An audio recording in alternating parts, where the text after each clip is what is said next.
Hey everyone, I'm Domingos. I'm also known as DMA and appreciate when I'm called DMA. So today we have this very difficult exponential equation.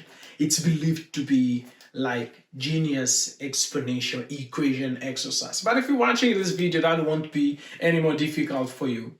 From now on, you can consider yourself as genius. Okay, how do we go about it? First of all, we have to identify the similar expressions that we have. We have absolute value here of x minus 3, and we also have on the right side. So that means they're similar because they have common things. They both have absolute value. And this one does not have absolute value, and neither the one on the right side, x to the power x minus 1. So first of all, what are we going to do? After identifying, we're gonna put them all in one side. We can put them all in the right side or all in the left side. There is no problem. It's exactly the same. So we're gonna send all those expressions that are on the right side to the left side. And in a minute, when they change the sides, they change the sign. So we're going to have x squared times 2 to the power x plus 1 plus 2 to the power absolute value of x minus 2 plus 2 minus, because this is a positive, comes this side a negative, and this also positive comes this side negative, equal to 0. Why 0? Because nothing is left on that side. Now what do we do? Now remember we said we have to identify the similar expressions? Yes. So after identifying, now we can group them so we can factorize. Why factorizing? Because factorizing makes our exercise simpler to solve. Okay, this has absolute value and this one as well, so we can group them together. And this one does not have, and this one does not have, we can also group them together. So we have the ones that don't have absolute value, you can give them a name. You can say the intelligent ones, it's not a problem. And this one that has absolute value, we're going to group with the one that has absolute value. Okay, that's not a problem, equal to 0. That's awesome. Okay, now we can apply power rules. In powers, when the bases are the same and they multiply each other, you keep the base and then you add the exponents. So here, the exponents are already being added, so we can go back. So by splitting them, so that's going to be x squared times 2 to the power x times 2. Why 2? Because the bases are equal. I can add this one here on top with the x. I go back there. So I apply the same here. So 2 to the power x times 2 to the power minus 1 plus here is the same as 2 to the power x minus 3 plus 2 minus x squared times, here it is 4, here it was 2. So we can say 2 to the power absolute value of x minus 3 plus 2 times 2 to the power 2. Why? Because this 2 when adds this 2 is going to be 4. And then why we decided to split like that? So that this part becomes the same as this one, so that we have a common factor to factorize. Now here, let's factorize. We have 2 to the power x factor. Well, when we factorize 2 to the power x, we only are left with this expression, which is 2x squared minus, we're only left with 2 to the power minus 1. 2 to the power minus 1 is the same as 1 over 2. So we have 1 over 2 here. And here we factorize the 2 to the power absolute value of x minus 3 plus 2. Here we'll be left with 1 minus, here is going to be x squared and 2 to the power 2 equal to 0. That's what we have. And now, what can we do here? We can cross multiply to find the common denominator. So we have 2 to the power x factor 4x squared minus 1 over 2. That's what we have here.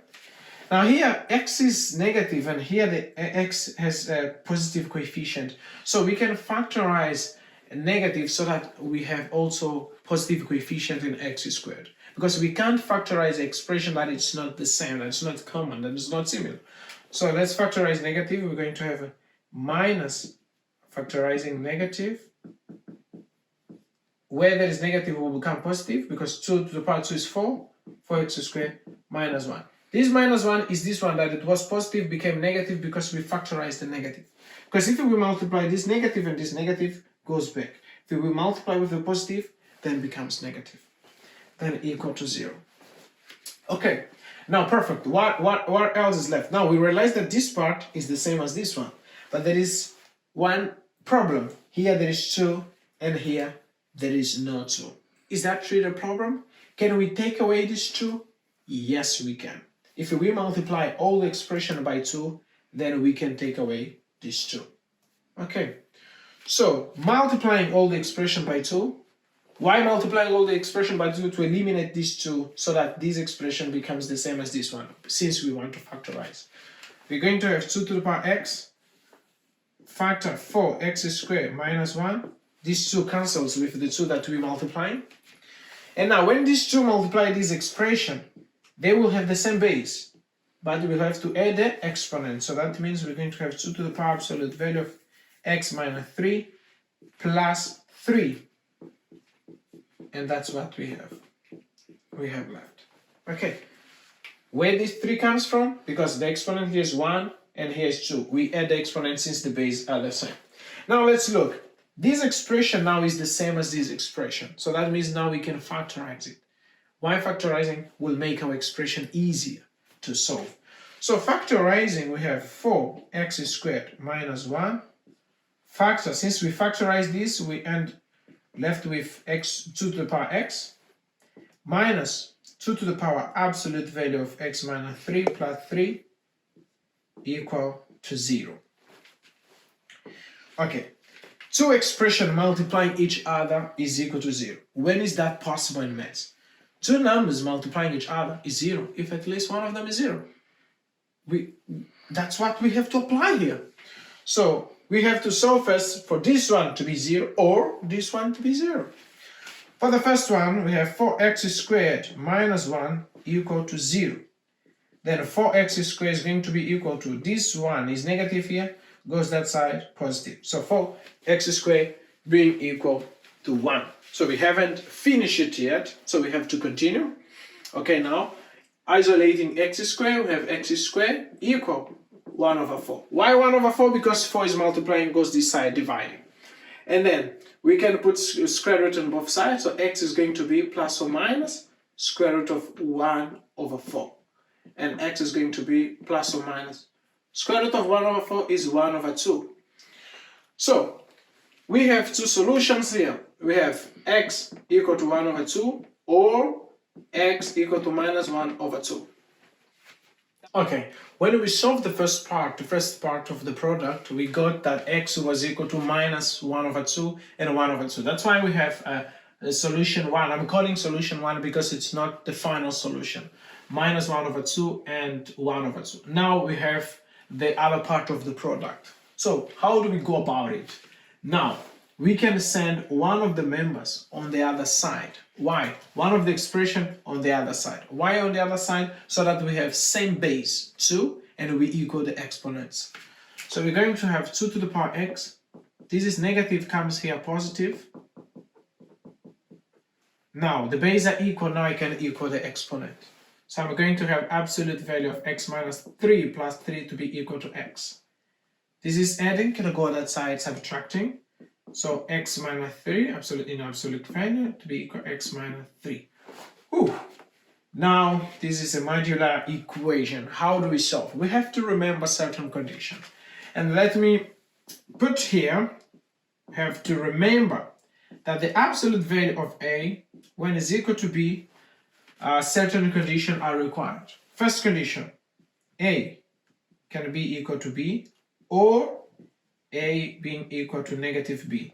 The absolute value will still be b. But we have to state and. This is and in maths, and this v is or, and b, the one outside, has to always be a non-negative number. Non-negative number means greater or equal than 0. That's why we have b greater or equal than 0. So applying this condition to this equation, we have a equal to b, so we're going to apply first x minus 3 to be equal to b, to x minus 3, In maths, when the left side is equal to the right side, that means any value given by x fulfills the equality. So actually means any real number satisfies this equality. So I can say here, the solution I'm going to call solution A is going to be all the real numbers, because any number satisfies here. But now, after applying this condition A equal to B, which is A equal to B, which I applied here, now I can say or A equal to minus B. My A, the inner part, equal to minus B, minus my B is x minus 3. So I'm going to have or x minus 3 equal to minus x plus 3. It's negative come this side, so it's negative when it comes here will be positive. So we'll have x plus x, which is going to be 2x. And this is negative 3, goes that side, positive. So we'll have 3 plus 3, which is 6. And then this 2 is multiplying, goes that side, dividing. So x is going to be 3. And it makes sense. The number multiplied by 2, which is 6, is 3. So here I'm going to call solution B. So solution B is 3. So in maths, when we're dealing with two sets means union. You're uniting the sets. So that means SA or SB, we have to unite them. So that means we're going to have a solution C, which is going to be SA uniting SB. Now, this set and this set, this is a single number. Here, all the rules number, we have 3. Here we only have 3. That means SB is a subset of SA. So, in maths, when a set is in union with the subset, it's always the set. So that means SC, which is SA, uniting SB, will always be SA, which is all the real numbers. So now, how do we go about it? It's missing this part, and after solving this part, we have now and. What is B? B is x minus 3, the outer part, to be greater or equal than 0. Now, we have x to be greater or equal than 3 because it's negative comes this side. We called SC, let's call solution D. Solution D is from 3 to plus infinity. This is closed because it's greater or equal. If it is greater or equal, less or equal, then the number is always closed. Then plus infinity is always open. We can put curved bracket. So now, SD, because of this condition and, that means this part here that we solved, we got the solution, which was this one, which is SA, the real numbers. And this and means intersection. So that means we have to intercept this solution and this solution. So SC, which is the whole real numbers, intercepting SD. Now my question is, SD is subset of SA? Yes, it is. Because SA is the whole real numbers, while SD is only from 3 to plus infinity. And in interception is actually opposite when we are uniting. In interception, the intersection of a set with its subset is always the subset. So that means intersecting this set and this subset, which is its subset, will always be this part. So that means, what are we going to have now? I can say solution T. So solution T, which is SC intercepting SD, will always be from 3 to plus infinity. So that's the solution for this equation that we solved. But now, how is going to be the final? What is going to be the final solution? Now the final solution, now I'm gonna say the total solution is going to be the solution one that we found, which is minus 1 over 2 and 1 over 2, and the other part, or this part here, which is from 3 to plus infinity. Okay, that's the solution of the equation. So if you enjoy, leave your like, your comment, subscribe, and most importantly, share with your friends.